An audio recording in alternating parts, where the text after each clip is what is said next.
Imagine standing on the rocky edge of Alcatraz Island and wanting to swim through the cold, choppy waters of the San Francisco Bay to get to the shoreline. Yep, that is exactly what we just did. This is Captain James, who coordinated with the Coast Guard the whole time and made sure that we were safe. We also had our sister and brother in law, Cor and Herbert, on the boat cheering us on and filming as we swam across the bay.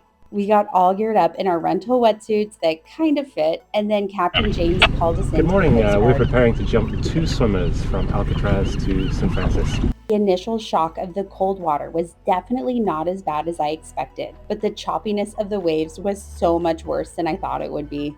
It just felt like we were getting hit in the face wave after wave, but finally we got in our routine.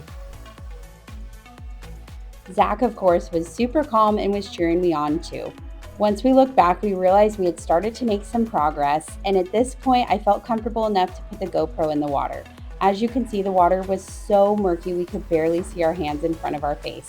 It was a huge celebration when we made it to the halfway point. I looked up and Captain James was calling us over because there was a sailboat race that was just about to start. So we strapped on some bright buoys so that the boats would stay far away from us. There were even some dolphins and sea lions, but we missed that being in the water.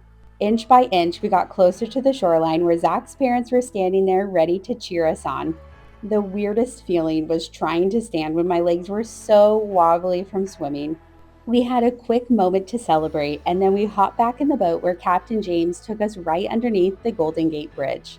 Honestly, I was so cold, and all I could think about was getting some clam chowder after this swim. Because neither Zach or I knew if we'd actually finish, this moment felt so big because we were so proud of ourselves that we did it.